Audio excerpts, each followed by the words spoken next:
Hubo muchas oportunidades de contratación en el pequeño pueblo donde vivía, así que cuando a nuestra empresa le pidieron demoler todo el interior no de una, sino de 2 casas en el pueblo, estábamos encantados de aceptar el trabajo. Yo estaba más feliz que la mayoría porque significaba que mi viaje al trabajo era prácticamente inexistente, ya que vivía justo al lado de la carretera. También me dio la oportunidad de finalmente ver cómo lucían algunas de las otras casas en mi bloque en comparación con la mía. Sin embargo, el trabajo rápidamente pasó de ser lo que parecía una buena oportunidad a un espectáculo de horror casi tan pronto como comenzamos.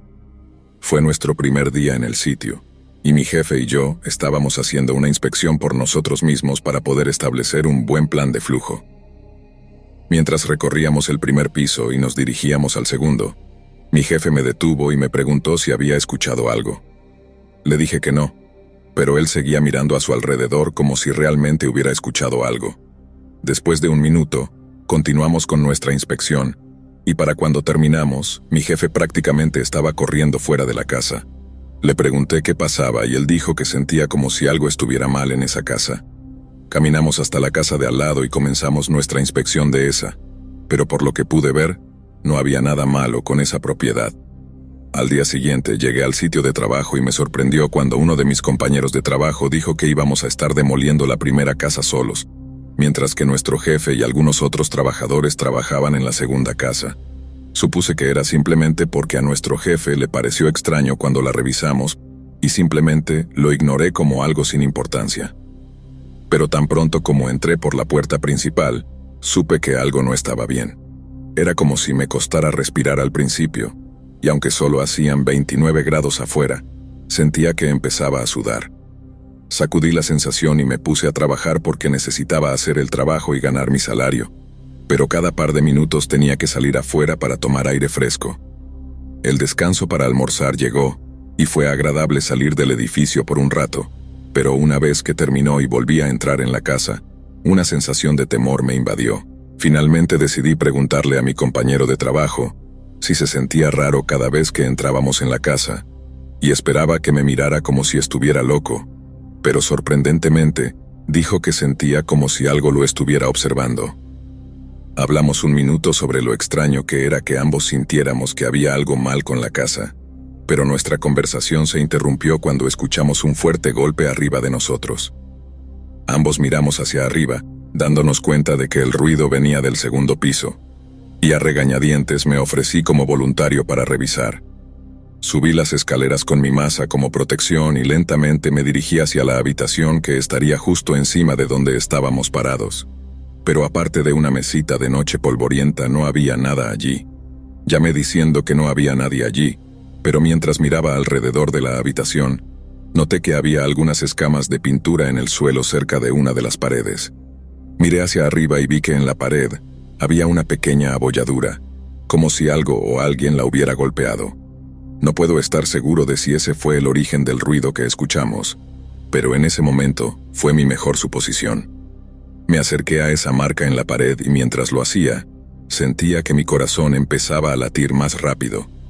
Puse mi mano contra ella mientras mi compañero de trabajo entraba en la habitación, y ambos decidimos que podríamos igualmente derribar esa pared primero mientras estábamos allí.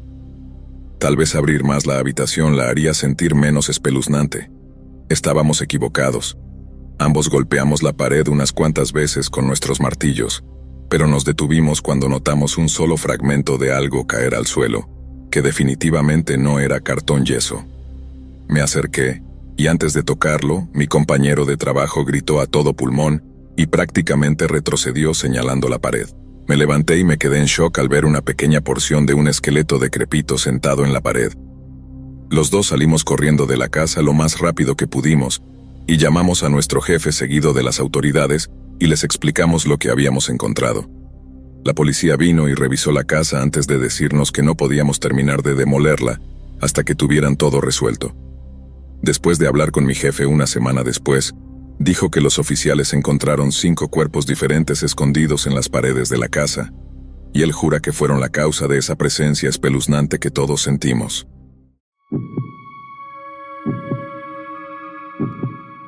Tenía 13 años y una de mis partes favoritas del día era mi paseo después de la cena con mi perro Braulio. Por lo general, era muy divertido porque mis amigos Juan y Axel vendrían conmigo y todos pasaríamos el rato y correríamos un poco de la energía post-comida que siempre teníamos. No había mucho que hacer en nuestro pueblo, así que generalmente solo caminábamos o jugábamos fútbol en uno de nuestros patios traseros, pero de vez en cuando nos gustaba dar un paseo hasta el arroyo para pasar el rato y saltar piedras y cosas así. Lo único era que para llegar al arroyo, teníamos que atravesar un gran campo de maíz que pertenecía al pueblo. Nunca nos sentimos mal por atravesarlo para llegar al bosque, porque no era como si estuviéramos caminando en la propiedad de alguien más. Sin embargo, después de ese día, creo que todos decidimos de manera colectiva mantenernos alejados del campo. Estaba caminando por la carretera con Braulio, y cuando se detuvo a oler uno de los árboles a lo largo del lado de la carretera, Axel vino corriendo hacia mí y dijo que Juan ya estaba en el arroyo y que deberíamos encontrarnos con él allí. Le pregunté a Braulio si quería nadar esta noche, y su cola empezó a moverse locamente, estaba tan emocionado. Todos nos dirigimos hacia abajo por la carretera y hacia el campo de maíz. Normalmente, cuando podíamos atravesarlo, no teníamos problemas y Braulio fue el primero en correr. Pero por alguna razón, esta vez se detuvo justo en el borde. Lo miré, preguntándome si algo estaba mal, pero Axel no pareció notarlo y siguió caminando. Una vez que estuvo fuera de vista, pareció que Braulio se preocupó por él, y de inmediato comenzó a correr a través del campo tras él. Corrí detrás de mi amigo y mi perro, pero cuando me encontré en medio del campo de maíz sin nadie a mi alrededor, no pude evitar sentir que no estaba a salvo. Comencé a mirar a mi alrededor mientras llamaba a Braulio, y afortunadamente vino corriendo hacia mí. Fue entonces cuando escuché a Axel gritar mi nombre. Seguí el sonido de su voz y me encontré con él antes de que los dos y mi perro decidieran continuar lentamente atravesando el campo. Si tuviéramos teléfonos celulares en ese entonces, probablemente le habría enviado un mensaje de texto a Juan y le habría dicho que nos encontrara en mi casa, pero teníamos que encontrarlo y decirle nosotros mismos, así que no podíamos simplemente dar la vuelta. Agarré fuertemente la correa de Braulio mientras seguimos avanzando a través del campo de maíz, pero cada par de pasos que dábamos, mi perro se detenía y miraba hacia un lado. Al principio pensamos que no era nada, pero la tercera vez que sucedió, tanto Axel como yo lo escuchamos gruñir. Braulio nunca gruñía, así que supe que algo estaba mal. De repente, escuché el sonido de las mazorcas de maíz en la distancia moviéndose como si alguien estuviera caminando a través de ellas y hacia nosotros. Juan, Axel y yo llamamos, pero no hubo respuesta.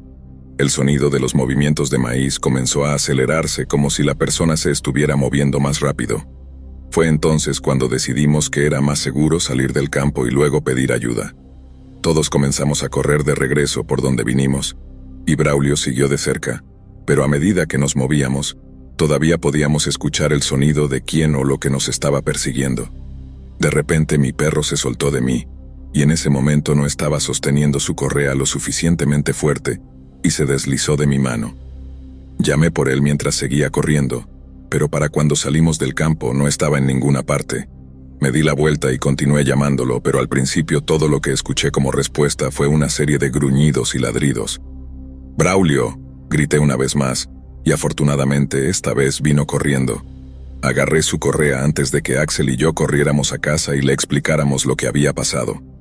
Mi papá vino con nosotros para caminar por el campo para asegurarnos de que Juan estuviera bien, y una vez que lo encontramos junto al arroyo, dijo que pensaba que alguien lo había seguido. Todos caminamos de regreso hacia mi casa para tomar un postre, pero en el camino de regreso a través del campo de maíz, notamos algo extraño. Había un pequeño trozo de tela ensangrentada en el suelo, y cuando llegamos a casa mi mamá preguntó por qué Braulio tenía sangre en su pelaje. Lo revisamos y mi papá pensó que debió haber mordido a quien sea que estuviera en el campo de maíz, lo que significa que alguien realmente nos estaba persiguiendo. Mis padres presentaron un informe policial por si alguien se presentaba sobre una mordedura de perro, pero nunca escuchamos nada al respecto nuevamente, y esa fue la última vez que atravesamos ese campo.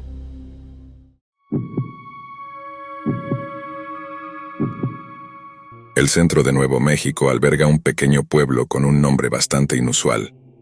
Originalmente llamado Hot Springs, El pueblo cambió su nombre en 1950, después de que un popular locutor de radio anunciara que transmitiría el episodio del 10º aniversario del programa desde el primer pueblo que se nombrara en honor a su programa de radio. Así que el 31 de marzo de 1950, Hot Springs cambió oficialmente su nombre a Truth or Consequences, y el episodio del 10º aniversario del programa se llevó a cabo allí la noche siguiente. Truth or Consequences, o T or C como a veces se le llama, albergaba solo a 4.700 ciudadanos en ese entonces, y la población no ha aumentado significativamente desde entonces. Sin embargo, a partir de 1970, la población ha ido en aumento de manera constante. Sin embargo, entre los años 2000 y 2010, el pueblo experimentó su primer descenso poblacional en más de 40 años, con casi 1.000 personas mudándose a otro lugar. ¿Qué podría haber causado una caída tan drástica en la población? Bueno, podría tener algo que ver con un hombre llamado David Palmer Ruiz. Nacido el 6 de noviembre de 1939 en Bell, Nuevo México, David y su hermana mayor, Claudia, crecieron al cuidado de su abuelo paterno. Su padre era un alcohólico violento que a menudo visitaba a los niños bajo la influencia del alcohol. David recordaba una vez cuando su padre le dio el regalo de una revista para adultos que mostraba imágenes violentas. Naturalmente, David anhelaba la presencia de su ausente padre, y dado que la revista era uno de los pocos regalos que su padre le había dado, la apreciaba. El niño impresionable se fascinó con estas imágenes, y como cualquier niño de su edad, quería ser como su padre. La introducción de tales conceptos en la psicología de David fue devastadora para su desarrollo social, ya que encontraba imposible comunicar las ideas en su cabeza con sus compañeros de clase que asistían a la cercana Mountaineer High School. La torpeza social llevó a que David fuera intimidado por algunos de sus compañeros de clase, lo que exacerbó aún más sus problemas personales arraigados. Después de graduarse de la escuela secundaria, David se enlistó en el ejército de los Estados Unidos y trabajó como mecánico general en el Motor Pool antes de recibir una baja honorable. Durante este tiempo, David se casó y se divorció 4 veces, y aunque no está claro por qué ocurrió cada uno de estos divorcios, es evidente que tuvo grandes dificultades para mantener relaciones románticas. En los meses siguientes a su último y tal vez más desordenado divorcio, David Palmer Ruiz tuvo algo así como una crisis de mediana edad y gastó más de $100,000 en un proyecto especial que llegaría a llamar la caja de juguetes. La caja de juguetes era un remolque de camión semi-modificado con un exterior blanco simple, pero por dentro era todo menos simple. Ruiz había gastado una gran parte de esos $100,000 en insonorizar completamente el remolque, así como en hacer que fuera casi impenetrable e inescapable. Luego gastó otra cantidad considerable en una antigua silla de ginecólogo, del tipo que usan los médicos especiales para determinar el bienestar y la salud de los órganos reproductivos de una mujer. La silla venía completa con soportes para las piernas, adiciones que David modificó para que fueran más como restricciones de piernas. En una pared del remolque, David montó un estante de herramientas, adornándolo con una variedad de látigos, cadenas, poleas, correas, abrazaderas, cuchillas quirúrgicas, sierras e incluso grilletes diseñados para mantener las piernas de una persona separadas.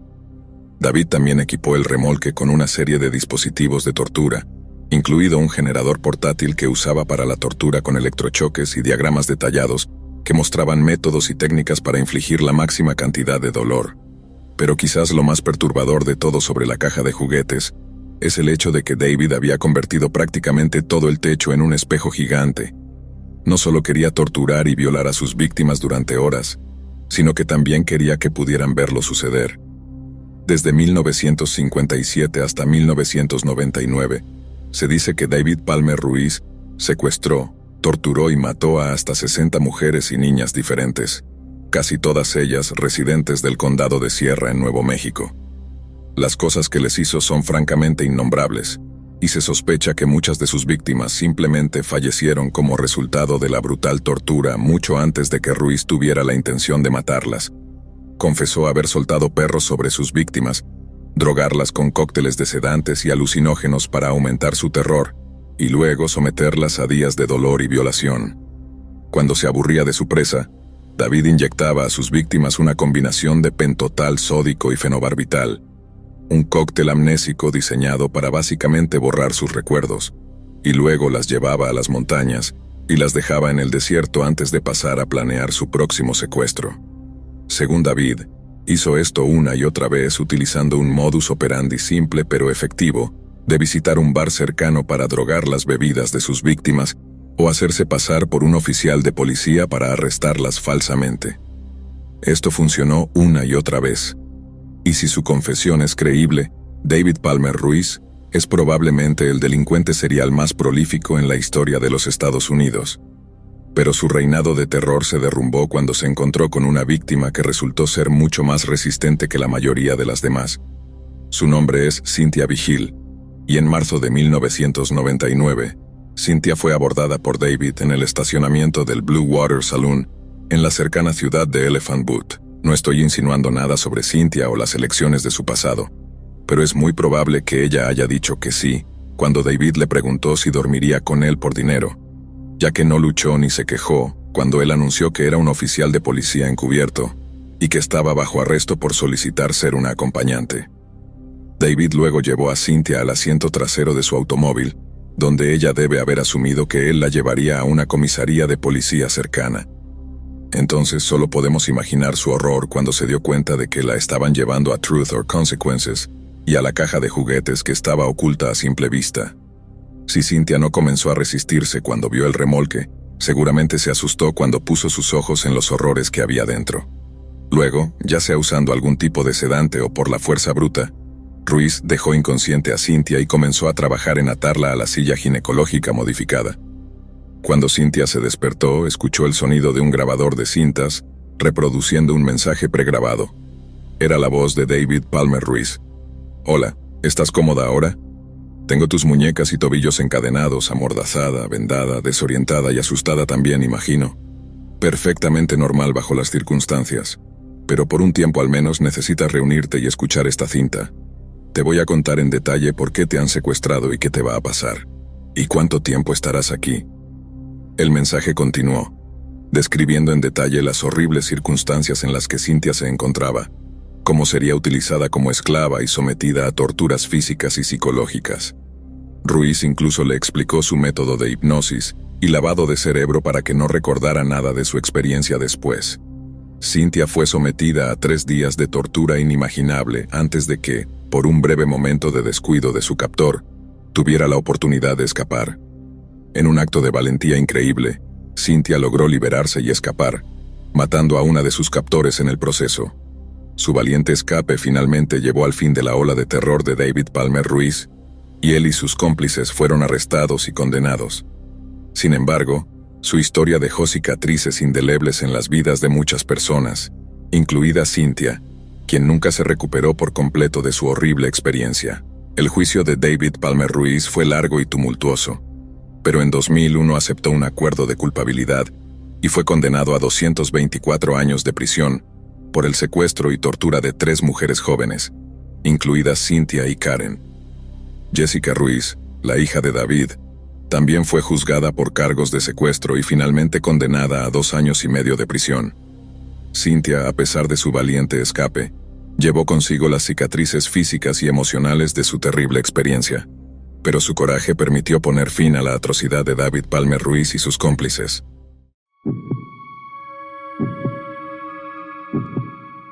Cuando tenía 19 años, me mudé de Chiapas a Veracruz para estar con mi novio en ese momento. Pensaba en playas de arena blanca y la zona arqueológica del Tajín, pero en cambio obtuve los pantanos, los insectos y los caminos de tierra. Fue un gran shock para el sistema.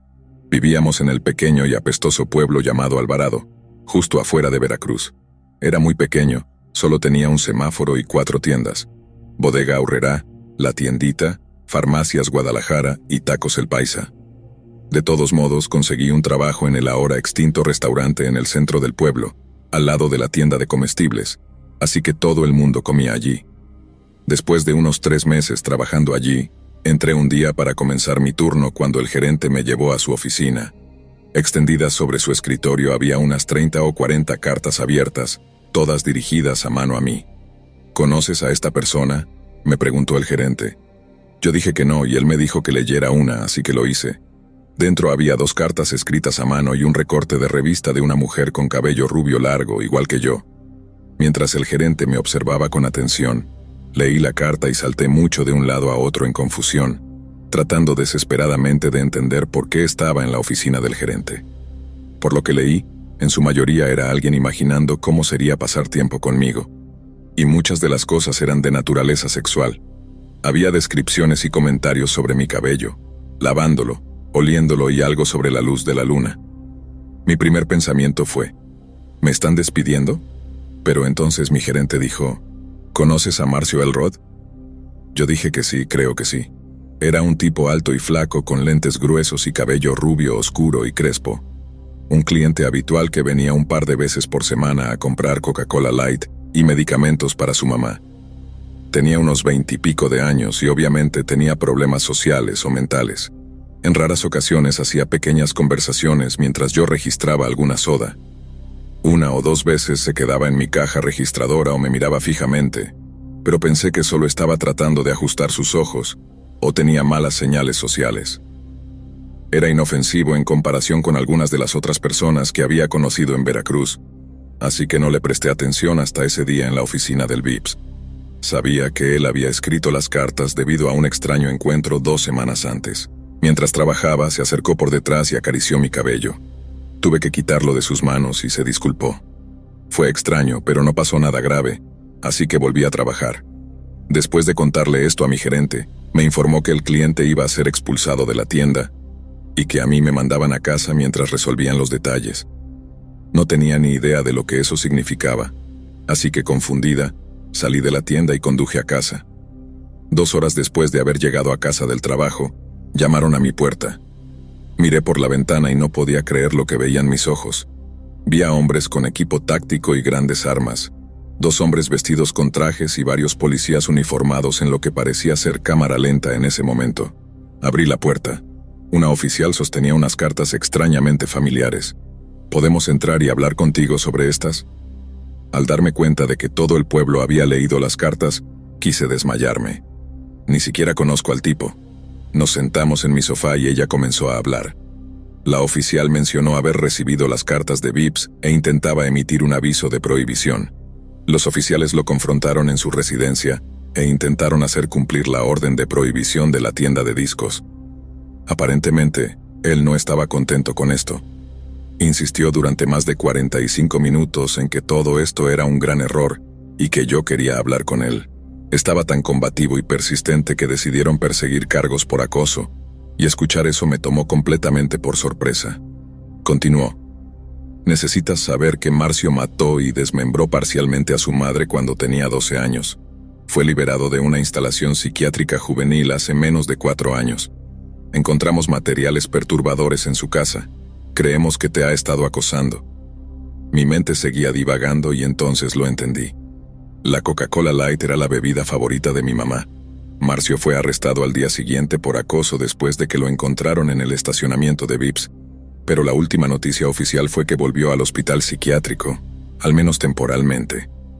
No tuve la oportunidad de leer las cartas completas antes de que fueran ingresadas en alguna bóveda de evidencia, ni me explicaron qué encontraron en su casa, así que nunca tuve el cuadro completo de lo que estaba sucediendo.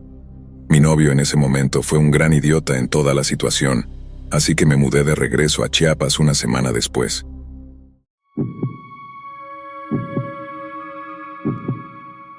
Mi familia posee una cabaña de troncos justo afuera de un pueblo llamado Pueblo Viejo en Chiapas, México.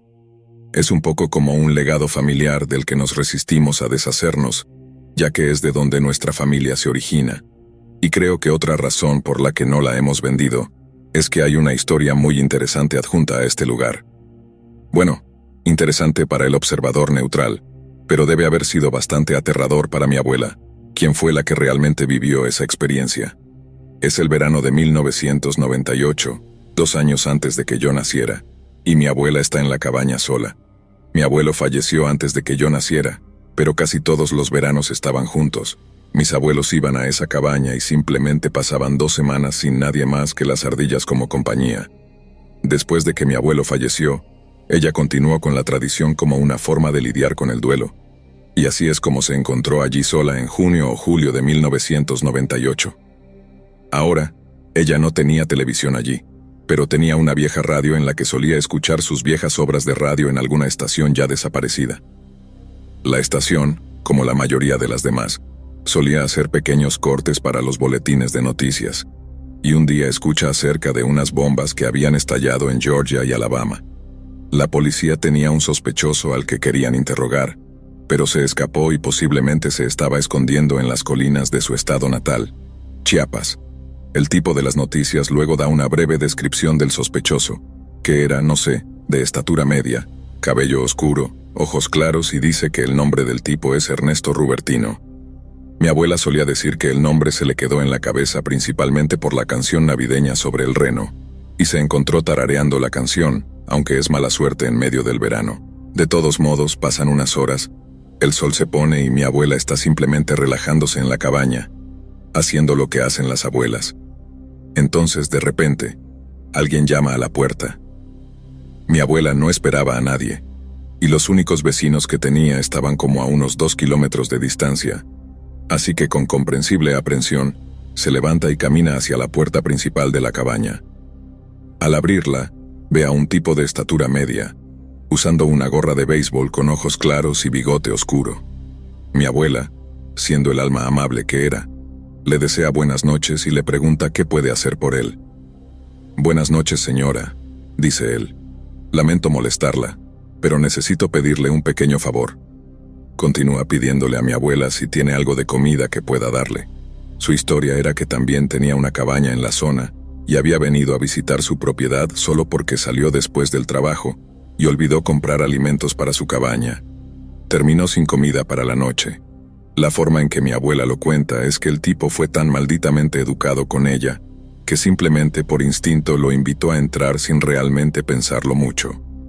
Por lo general, mantenía su despensa surtida con todo tipo de alimentos secos y enlatados, así que siempre tenía algo que compartir, y ella dice que llenó la mochila de este tipo con carne seca y duraznos. Cuando lo mira y se detiene, dice: «No he captado tu nombre». A mi abuela le dijo: «Mi nombre es Benito, señora». «Benito», repitió ella. «¿Benito qué?» «Ruberto», respondió el tipo. «Ruberto», dijo mi abuela, que ese nombre sonaba a alarmas en su mente. No era exactamente Rubertino, pero estaba muy cerca, lo suficiente como para que sintiera una mala sensación en el fondo de su estómago. Teniendo en cuenta que esto fue mucho antes de los teléfonos celulares y que la cabaña ni siquiera tenía conexión telefónica, la forma más efectiva de comunicación externa que tenía mi abuela era una maldita pistola de bengalas. Y si su situación era tan mala como pensaba, una pistola de bengalas no iba a ser suficiente. Así que, en su lugar, mi abuela jugó a lo largo. Sabía que si simplemente se hacía la tonta, le daba algo de comida y lo dejaba seguir su camino, podía conducir al pueblo a primera hora de la mañana y contarle a la policía quién había pasado por la cabaña. Pero luego, cuando estaba a punto de pedirle educadamente que se fuera, él dice algo así como: «En realidad, tengo un pequeño favor que pedir. ¿Tienes algún lugar donde pueda descansar la cabeza esta noche?» Mi abuela siempre dijo que hubo como un momento de impasse, donde ella miró a Benito, vio la desesperación salvaje en sus ojos y trató lo mejor que pudo de mantener la calma mientras decía: «Lo siento, simplemente no tengo espacio para ceder». Entonces Benito mete la mano en su chaqueta, saca una pistola y dice algo así como: «Lo siento, esperaba que no dijeras eso». Luego señala la pistola y dice: «No me hagas usar esto».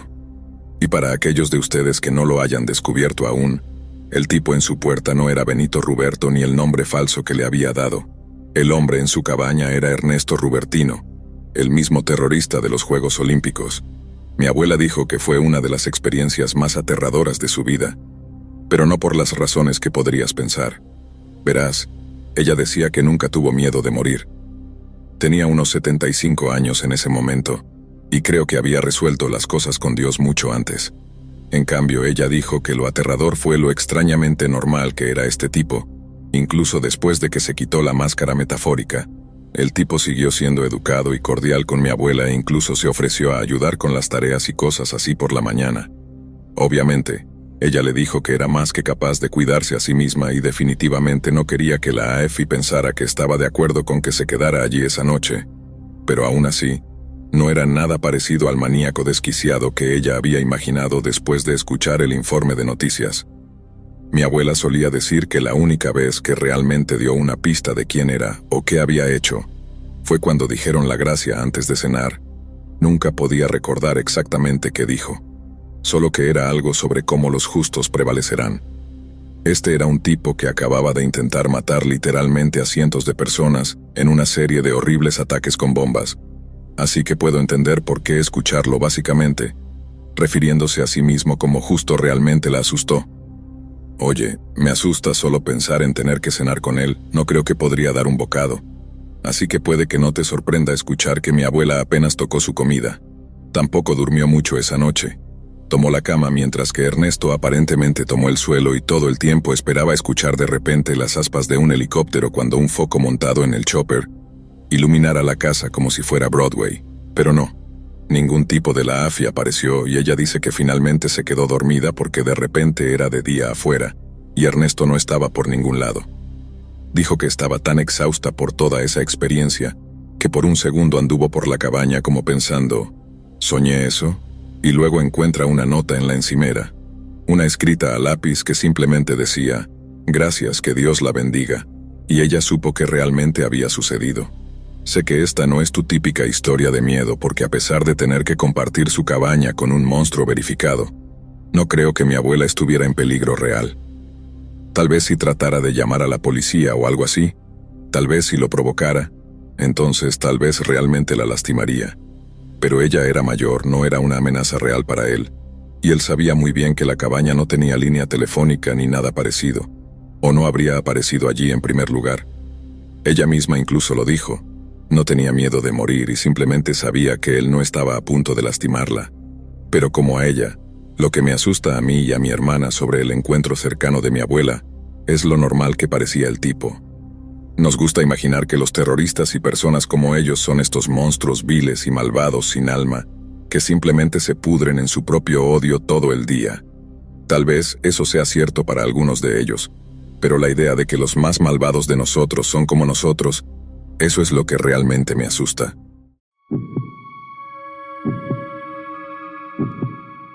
Crecí en este pueblo pequeño en México, y en los 18 años que viví allí solo ocurrieron dos cosas significativas.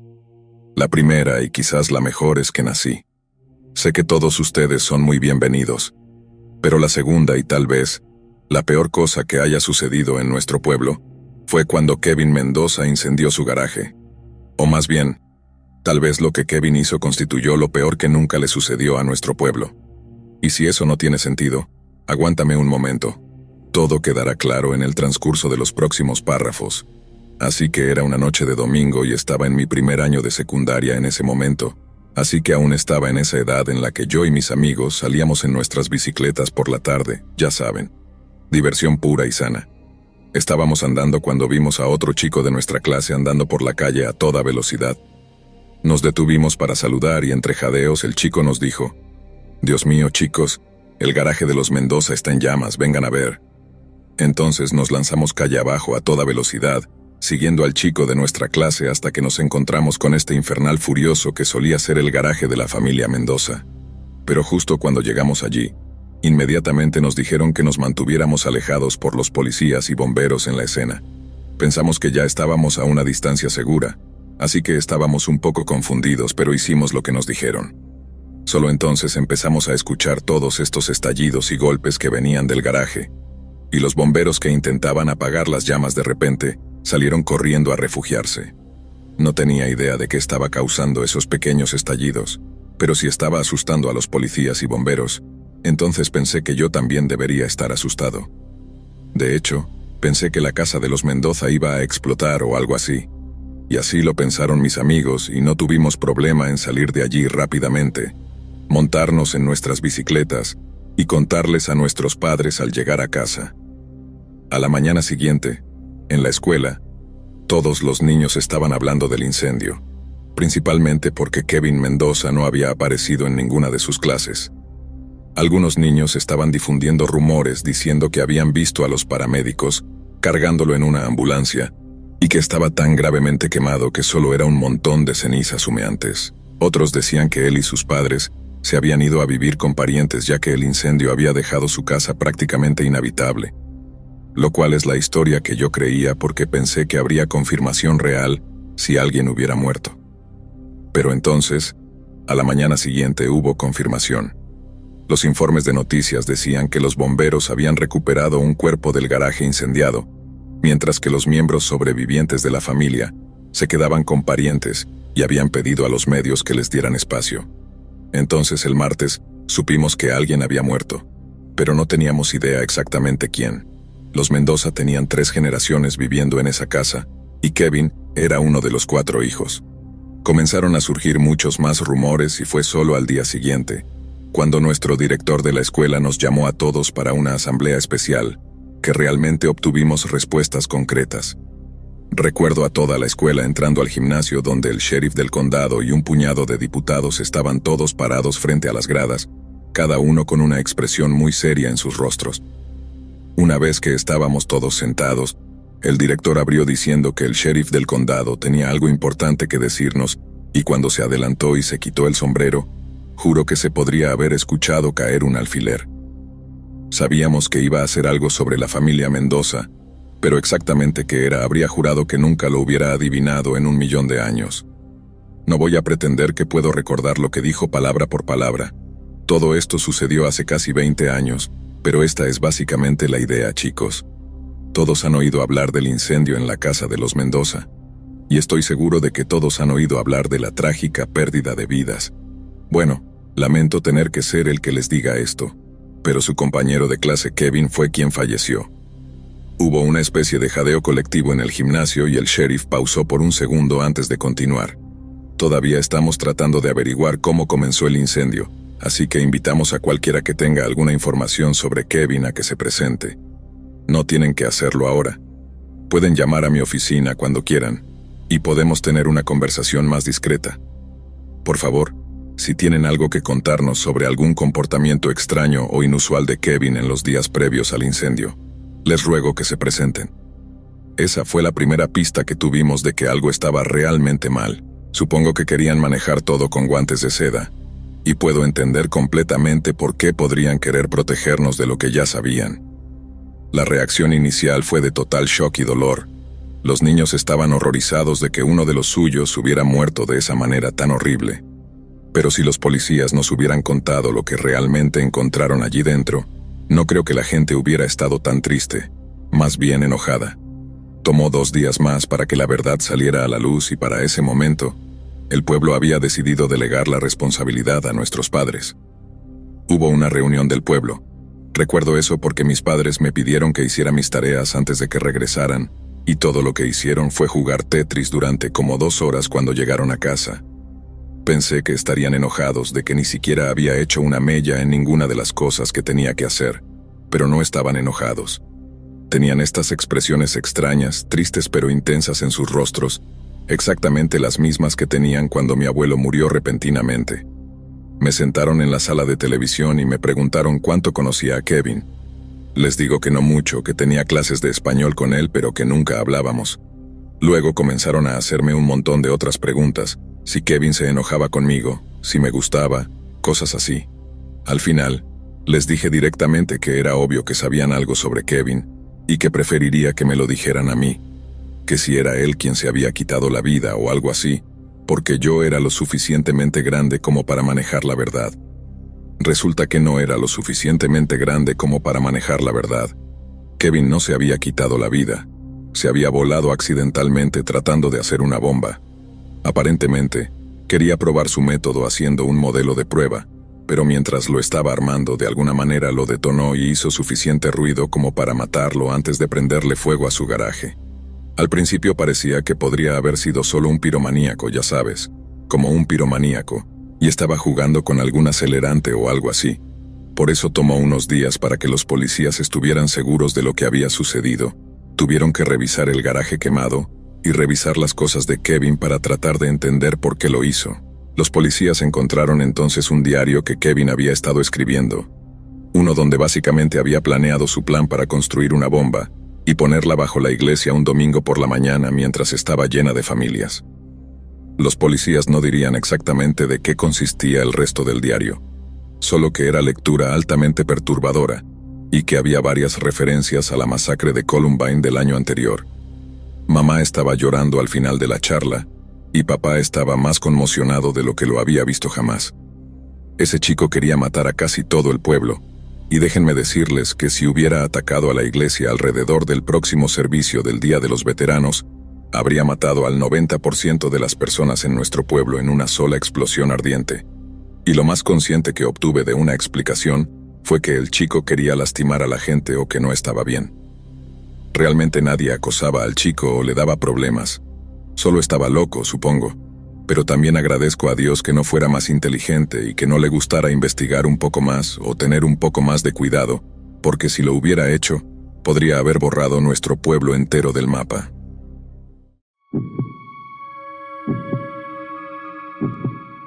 En el este de Veracruz, mi padre fue jefe de policía durante 32 años, y yo seguí sus pasos en la aplicación de la ley. Una vez que se retiró, fui ascendido a jefe de policía. Nuestra ciudad es muy unida y es uno de esos lugares donde todos se conocen entre sí. A lo largo de los años, he respondido a una buena cantidad de llamadas extrañas, pero la más reciente se lleva el premio. Alrededor de las 8:30 p.m., recibí una llamada de uno de mis hombres de que había recibido una llamada de una familia de la zona que estaba preocupada por su vecina. Su vecina era una mujer mayor llamada Elena, y nadie la había visto durante los últimos 7 días. Tuve la suerte de estar muy familiarizado con ella, porque era una de las personas más amables de la ciudad. En días festivos, a menudo horneaba cosas para mi familia y las entregaba, y era prácticamente querida por todos. Cuando escuché esta inquietante noticia, no dudé en subir al auto y encontrarme con mi ayudante. He hecho una buena cantidad de controles de bienestar, así que he aprendido a estar preparado para esperar cualquier cosa.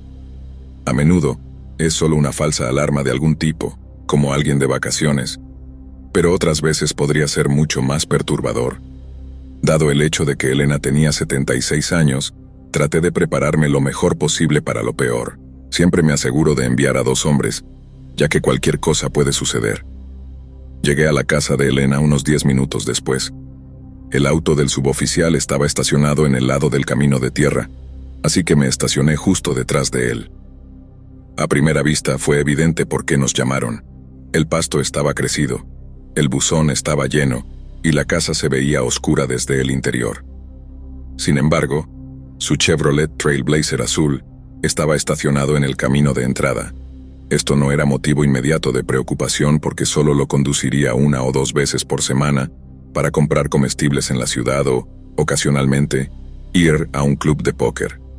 Mientras comenzábamos a dirigirnos hacia el camino de entrada, los vecinos que llamaron salieron y hablaron con nosotros. Eran un esposo y una esposa a quienes cada uno conocíamos personalmente. Básicamente reiteraron todo lo que notamos al llegar, y les dijimos que volvieran adentro, indicando que les informaríamos una vez que lo revisáramos. Comencé golpeando la puerta varias veces, gritando, «Elena, ¿estás en casa?». Sin respuesta. Repetí esto varias veces, pero nadie respondió. Así que cada vez me preocupaba más. Sabía que Elena tenía familia al este, así que también había una posibilidad de que estuviera visitándolos. Intenté la puerta principal, pero estaba cerrada con llave, así que dejé a mi ayudante esperando en el frente mientras yo caminaba por detrás, para ver si había alguna puerta sin llave. No las había, pero una vez que estuve en el patio trasero, descubrí algo que inmediatamente levantó una bandera roja. Una de las ventanas traseras estaba rota. La ventana estaba bastante alta desde donde estaba parado, así que no pude ver bien dentro de la habitación. Intenté gritar de nuevo, «Elena, ¿estás ahí?». Sin respuesta una vez más. Saqué mi arma y volví corriendo alrededor de la casa para contarle a mi ayudante, y nos quedamos sin otra opción que forzar la entrada. Debido a los fragmentos de vidrio a lo largo del alféizar de la ventana, optamos por derribar la puerta principal. Después de darle unos buenos golpes, cedió y entré primero con mi pistola y linterna en mano. Continué gritando por ella, pero no hubo respuesta. Limpiamos la sala de estar, pero no había señales de ella. A medida que avanzábamos más en la casa, Noté un olor muy fuerte y mi corazón se hundió.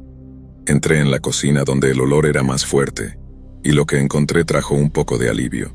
Había una olla de cocción lenta en el fregadero con pollo crudo que definitivamente había estado afuera durante un tiempo. Me atraganté mientras me alejaba de ella, y continuamos buscando en la casa. Hasta ese momento, nada parecía fuera de lugar hasta que llegamos a la habitación con la ventana rota. La puerta estaba cerrada con llave, así que no tuvimos otra opción que derribarla también. Cuando intentamos abrir la puerta, no se movía.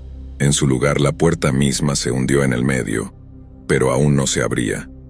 Finalmente llegamos al punto en el que estábamos arrojando nuestros cuerpos contra la puerta al mismo tiempo, y después de varios intentos más, la puerta finalmente se abrió, seguida instantáneamente por un fuerte estruendo al otro lado. Lo que vi cuando entré parecía sacado de una película de terror. Estaba mirando una habitación completamente saqueada. La cama estaba volteada, la ropa estaba por todo el suelo y un enorme estante de libros estaba volteado, lo que debe haber estado bloqueando la puerta cuando intentamos entrar. Estábamos mirando una escena del crimen. Observé detenidamente todo en la habitación para tratar de averiguar qué había pasado, pero solo pude llegar a una conclusión espeluznante.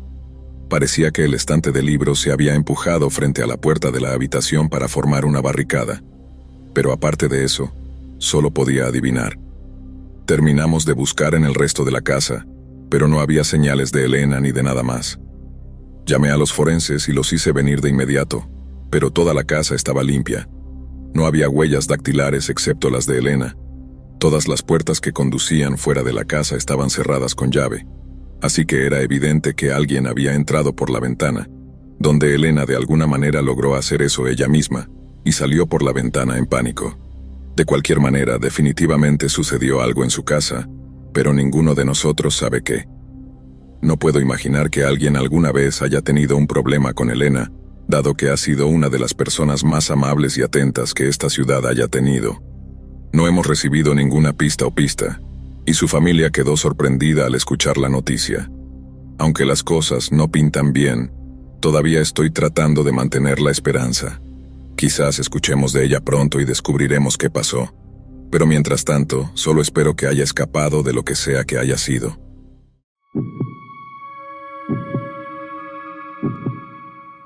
Así que antes de que todo esto sucediera, fui a Burger King en la ciudad más cercana a nosotros, que está a unos 20 minutos de distancia. Después de eso, decidí ir a casa de mi abuela en lugar de ir directamente a casa. Para ponerlo en contexto, ella vive al final de un largo camino de tierra al que hay que desviarse por un camino de tierra de medio kilómetro, solo para llegar a su casa. Llegué allí alrededor de las 9 p.m. y entré a visitar a mi abuela y a mi hermano que vive con ella. Había estado haciendo esto con frecuencia desde que mi abuelo falleció, así que al menos podía hacerle compañía. Mi hermano y yo sacamos al perro de mi abuela a hacer pipí alrededor de las 10:30 p.m., y simplemente nos sentamos afuera escuchando música y hablando por un rato. En ese momento estaba empezando a tener frío porque, después de todo, esto era el este de Yucatán, así que no estaba acostumbrado a que la temperatura bajara hasta los 5 grados por la noche, así que estaba listo para entrar. De repente, noté algo moviéndose en el rabillo del ojo cerca del gran cobertizo de metal que está a unos cientos de metros de la casa. Sin embargo, no le presté mucha atención porque no es raro que los ciervos o los mapaches husmeen por el patio. Y además, el perro de mi abuela no estaba ladrando, así que pensé que podría haber sido solo una ilusión óptica. Finalmente volvimos adentro y mi abuela se fue a dormir alrededor de las 11 p.m., así que mi hermano y yo nos quedamos despiertos y jugamos videojuegos por un rato. Alrededor de las 2:30 a.m., estaba muy cansado y listo para irme a casa, así que le pedí a mi hermano que me acompañara hasta la puerta y se asegurara de que llegara a mi auto, porque siempre soy muy paranoico, especialmente por la noche. Él bromeó y dijo que apagaría la luz y me cerraría la puerta con llave.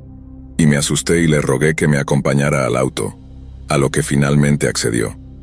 Me subí a mi auto e inmediatamente cerré las puertas, y vi las luces del porche apagarse mientras conducía de regreso por el camino de tierra. Llegué a casa en 10 minutos y me preparé un poco de helado antes de sentarme y ponerme YouTube. Otros 15 minutos pasaron cuando recibí una llamada de FaceTime de mi hermano, a la que respondí casi de inmediato. Pude notar que estaba asustado por algo, pero no dijo nada de inmediato, así que le pregunté qué pasaba. Lo siguiente es mi mejor intento de parafrasear lo que me dijo mi hermano. Dijo que después de que me fui, volvió a salir afuera para escuchar música y sentarse en el porche. Tenía la música de su teléfono bastante alta, lo que normalmente disfrazaría cualquier ruido de animales que viniera de los bosques cercanos. Después de unos minutos escuchando música, dijo que escuchó lo que pensó que eran sonidos de metal golpeando. Así que pausó rápidamente la música y escuchó para ver si podía escuchar el sonido nuevamente. Se levantó y miró hacia el cobertizo de botes, que está al lado del cobertizo a unos cientos de metros de donde estaba parado. Dijo que vio una luz tenue brillando alrededor del cobertizo de botes, pero luego se apagó rápidamente. En este punto estaba asustado, así que volvió rápidamente adentro de la casa y cerró la puerta con llave. Dijo que corrió a su habitación en la parte trasera de la casa, sin pensar en despertar a nuestra abuela, y agarró su revólver. Rápidamente volvió afuera y vio la luz de la linterna moverse y luego apagarse rápidamente tan pronto como la notó. Caminó hasta el borde del porche de concreto y miró hacia el cobertizo de botes con el revólver a su lado. Lo único que iluminaba el cobertizo de botes era la débil luz que venía de la casa. Dijo que intentó reunir la voz más intimidante que pudo y dijo: ¿Quién diablos está ahí? Una y otra vez. Dijo que casi se orina en los pantalones cuando una figura alta y delgada emergió lentamente del cobertizo de botes con una linterna en la mano. Aunque mi hermano no pudo ver características distintivas sobre la persona, definitivamente pudo decir que era un hombre mayor y que no era nadie que conociéramos. Especialmente no alguien que debería estar en nuestro cobertizo de botes a las 3 a.m. Levantó el revólver para apuntar al hombre y volvió a gritar: ¿Quién diablos eres tú? El hombre seguía en silencio y comenzó a caminar lentamente hacia él. Mi hermano retrocedió el martillo del revólver y dio una última advertencia verbal al hombre: Te juro que te dispararé. ¿Quién eres tú y por qué estás aquí? El hombre levantó rápidamente las manos y dijo: Espera, cálmate, hombre, con una voz espeluznante mientras seguía caminando hacia mi hermano. Mi hermano disparó un solo tiro justo encima de la cabeza del hombre, a lo que finalmente tomó como su señal de que mi hermano iba en serio. El hombre salió apresuradamente a pie de regreso por el camino de entrada, y mi hermano gritó: La próxima vez no fallaré. Mi hermano luego corrió rápidamente adentro para despertar a mi abuela, que milagrosamente había dormido durante toda la conmoción. Ella no parecía lo suficientemente preocupada como para llamar realmente a la policía, pero por supuesto, después de escuchar todo esto, lo único en lo que podía pensar era cuáles eran las verdaderas intenciones de ese hombre. ¿Era solo un drogadicto husmeando para robar algunas herramientas por dinero? ¿O eran sus intenciones mucho más siniestras? Otra pregunta que me atormenta sobre toda la situación es cuántas veces ha sucedido esto después de que mi abuela y mi hermano se fueron a la cama y simplemente no lo sabíamos, y nos estaba observando toda la noche. Luego pensé en lo que podría haber pasado si mi hermano realmente hubiera apagado las luces y cerrado las puertas detrás de mí cuando me fui.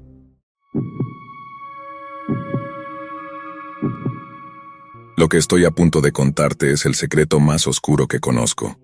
Soy de un pequeño pueblo en el Medio Oeste, y en ese pueblo hay una linda capilla. En la parte trasera de esa linda capilla hay un pequeño memorial para una familia de 4 personas asesinadas por transientes misteriosos, que nunca fueron atrapados. Estaban todos en casa una noche cuando el cielo irrumpió, y luego mató a toda la familia mientras dormían. Mamá, papá, hijo e hija, todos muertos en solo unos minutos uno tras otro. Como probablemente puedas imaginar, los asesinatos devastaron absolutamente a nuestro pequeño pueblo. Yo solo estaba en la escuela primaria cuando sucedió, pero aún recuerdo la vigilia, el funeral y la ceremonia que rodeó la revelación del memorial de la capilla. Fue una tragedia completamente aleatoria y evitable, un acto de malicia perpetrado contra nosotros por algún mal externo y sombrío. Solo que eso no es lo que realmente sucedió. Lo que realmente sucedió es como un secreto a voces, algo que todos sabemos pero que nadie dice en voz alta. Es como si fuera así porque necesitamos proteger nuestra comunidad, al menos eso me dijeron, pero no estoy seguro de cómo mentir al respecto realmente nos ayuda. Es solo un barniz, una fachada falsa de tranquilidad de pueblo pequeño. ¿Cuál es el punto de pretender que somos un pueblo tranquilo y feliz cuando la realidad está muy lejos de eso? Bueno, supongo que te he tenido esperando bastante, así que simplemente iré al grano. En la noche en cuestión, la familia cenó, miró algo de televisión, y en algún momento después de las 9 p.m., los padres acostaron a sus hijos. El papá solía quedarse despierto con un vaso de whisky después de que mamá y los niños se fueran a la cama. Miraría los resúmenes de fútbol o béisbol, vería algunos programas nocturnos, ya sabes, cosas típicas de papá. Pero esa noche nunca se levantó del sofá. La historia oficial fue que la familia fue asesinada mientras dormían, y técnicamente eso es cierto. Pero siempre se presenta como si todos estuvieran durmiendo pacíficamente en sus camas cuando los mataron. Pero eso no es verdad. Unas horas antes de ser asesinados, la familia había cenado. No sé exactamente qué comieron, pollo con salsa de tomate o lo que sea, pero sé que comieron de postre porque ese día la hija de 9 años de la familia les había hecho a todos un poco de gelatina de fresa con crema. De la forma en que lo imagino, probablemente no fue el mejor postre que hayan tenido. Si mi hijo mostrara un interés por cocinar, hornear, realmente cualquier cosa, fingiría entusiasmo y limpiaría mi plato. ¿A quién le importa si la proporción de polvo a leche estaba un poco desequilibrada, o si usaron un montón de azúcar extra cuando ya había mucho en ella? Solo que la razón por la que sabía extraño es porque la niña de 9 años había echado un montón de níquel de máxima potencia en la mezcla de pudín. No sé exactamente cuánto puso allí ni cuánto comieron los padres y el hermano, pero fue suficiente para dejarlos prácticamente inconscientes para que la hija pudiera poner en marcha su pequeño plan. Verás, la razón por la que nunca atraparon al misterioso vagabundo asesino que eligió irrumpir y matar al azar a la familia es porque nunca existió. Después de que su familia estuviera completamente inconsciente, la niña pequeña fue a la cocina y sacó un gran cuchillo de un cajón o un bloque. Luego entró en la sala de televisión donde su papá estaba dormido en el sofá y le cortó la garganta. Por lo que me contaron, le cortó la garganta tan profunda y ancha que no pudo gritar.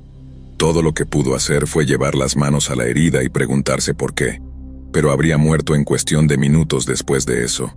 Luego subió las escaleras y hizo lo mismo con su madre y su hermano. Simplemente los abrió en sus camas. Todo esto sucedió en una noche de viernes, por cierto. Y nadie sospechó siquiera que algo había sucedido hasta el domingo por la mañana, cuando la familia no se presentó a la iglesia. Pero incluso entonces, podrían tener sus razones para no asistir. Podrían haber estado fuera de la ciudad visitando a la familia, tal vez unas vacaciones espontáneas. Además, este es el tipo de pueblo donde todos conocen los negocios de los demás, pero también saben lo suficiente como para no meterse en los negocios de los demás, si eso tiene algún sentido. El punto es que nadie visitó la casa de esta familia hasta el lunes por la tarde, como 50 y pico de horas después de que ocurrieran los asesinatos. Los niños no habían ido a la escuela. Los padres no habían ido a sus trabajos y, según entiendo, los policías básicamente pasaron la mañana reconstruyendo lo sucedido hasta que se dieron cuenta de que toda la familia estaba desaparecida. Obviamente el primer lugar para revisar era la casa misma, así que un par de diputados del sheriff se acercaron a ver cómo estaban. Lo que encontraron está bastante disputado entre los residentes de nuestro pueblo, y dependiendo de con quién hables al respecto, sucedió una de 3 cosas. La primera posibilidad es que la hija de 9 años se quitó la vida después de darse cuenta de la gravedad de lo que había hecho.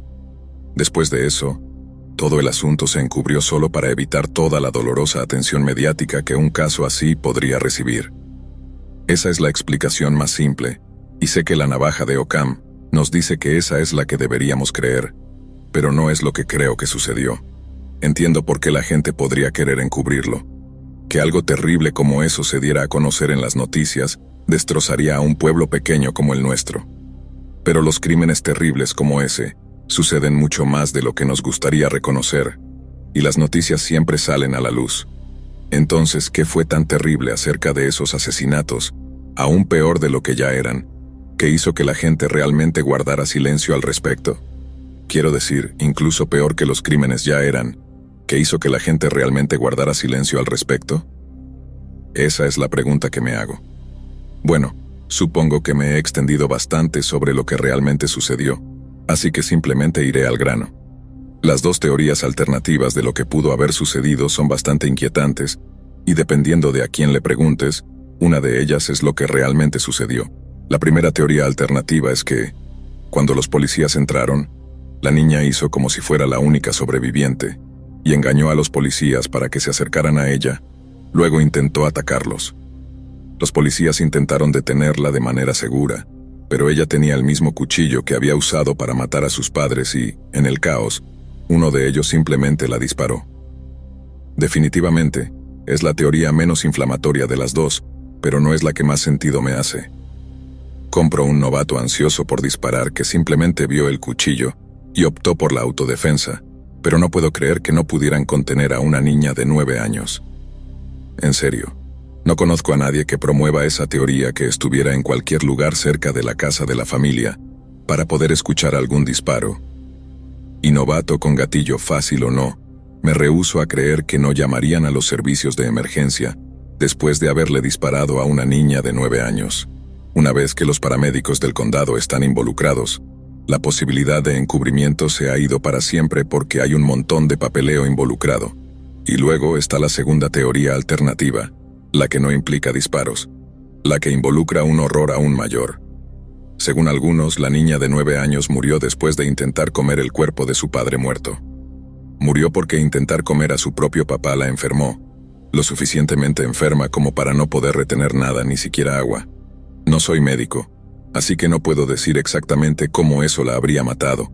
Tal vez deshidratación, pero para cuando el policía derribó la puerta trasera de la casa de la familia el lunes por la tarde, la niña estaba muerta, tendida en un charco de su propio vómito y heces líquidas. Sé que es una coincidencia muy conveniente que ambos oficiales que encontraron a la familia se jubilaron y se mudaron fuera del pueblo poco después. Ahora, las únicas dos personas que conocían la verdad simplemente empacaron y se fueron sin dejar ningún medio para contactarlos. Pero al mismo tiempo, puedo entender por qué dos jóvenes policías de pueblo simplemente no pudieron manejar lo que vieron ese día. Quiero decir, si la segunda teoría alternativa realmente es creída, ver algo así sería suficiente para volver loco a cualquiera. Como puedes imaginar, esto no es algo de lo que realmente pueda hablar con muchas personas. Mis amigos de la escuela solíamos hablar sobre ello de vez en cuando, pero siempre en tonos bajos y nunca en público, donde los adultos mayores nos pudieran escuchar. Y ahora que mis padres han fallecido y vivo en otro lugar, no es como si pudiera volver al pueblo y comenzar a hacer preguntas. Simplemente levantaremos la misma muralla de silencio que vi cada vez que alguien preguntaba qué había pasado. Qué tragedia tan maldita. Una pena tan grande. Espero que atrapen al tipo algún día, dirán. Entonces un día, cuando todos los que conocen la verdad estén muertos, las mentiras reconfortantes que contaron sobre sus asesinatos se convertirán en solo otra versión de la verdad. Todo ese mal que se encontró en el cuerpo de una niña de 9 años será olvidado, y tal vez, solo tal vez, eso es exactamente lo que necesita suceder.